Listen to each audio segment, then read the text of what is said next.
আৰম্ভ হ'ল বিশ্বৰ বৃহত্তম গণতান্ত্ৰিক উৎসৱ সম্পন্ন হ'ল 2024 লোকসভা নিৰ্বাচনৰ প্ৰথম পৰ্যায়ৰ ভোট 21 ৰাজ্য কেন্দ্ৰীয় শাসিত অঞ্চলৰ 102টা সমষ্টিত পুৱাৰে পৰা ভোট গ্ৰহণ প্ৰথম পৰ্যায়তে নিৰ্ণয় হ'ব শাসক বিৰোধীৰ বহু ৰথী মহাৰথীৰ ভাগ্য প্ৰায় এমাহজোৰা প্ৰস্তুতিৰ অন্তত শুকুৰবাৰে সম্পন্ন হ'ল 2024 লোকসভা নিৰ্বাচনৰ প্ৰথম পৰ্যায়ৰ ভোট গ্ৰহণ 21খন ৰাজ্য আৰু কেন্দ্ৰীয় শাসিত অঞ্চলৰ মুঠ 102টা সমষ্টিত পুৱা 7 বজাৰ পৰা আৰম্ভ হয় ভোট গ্ৰহণ পুৱাৰে পৰা ভোট কেন্দ্ৰসমূহত দেখা গ'ল ভোটাৰৰ দীঘলীয়া শাৰী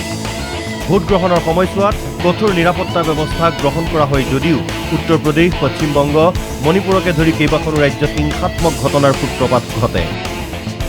শুকুৰবাৰে অনুষ্ঠিত প্ৰথম পৰ্যায়ৰ নিৰ্বাচনতেই নিৰ্ণিত হ'ব শাসক বিৰোধীৰ কেইবাজনো ৰথী মহাৰথীৰ ভাগ্য মহাৰাষ্ট্ৰৰ নাগপুৰত নিৰ্ণয় হ'ব কেন্দ্ৰীয় মন্ত্ৰী নীতিন গাডকাৰীৰ ভাগ্য গাডকাৰী মূল প্ৰতিদ্বন্দ্বীৰূপে অৱতীৰ্ণ কংগ্ৰেছৰ বিকাশ ঠাকৰে এইবাৰকে ধৰি তৃতীয়বাৰৰ বাবে নাগপুৰৰ পৰা প্ৰতিদ্বন্দ্বিতাত অৱতীৰ্ণ হৈছে গাডকাৰী 2019ত 55.7% ভোটেৰে বিজয়ী হৈছিল কেন্দ্ৰীয় মন্ত্ৰী গাডকাৰী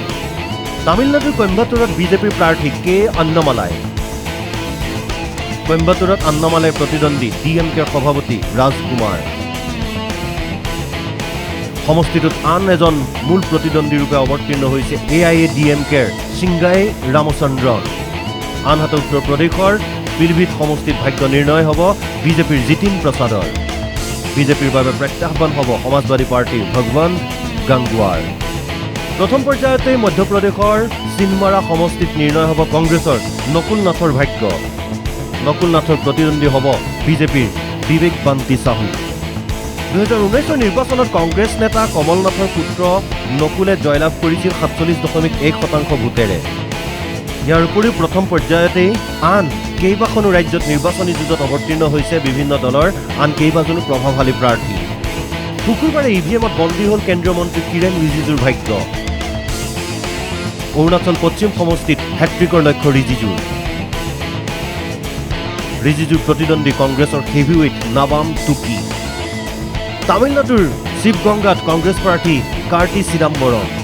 কাৰ্তিৰ প্ৰতিদ্বন্দ্বী এআইএডিএমকেৰ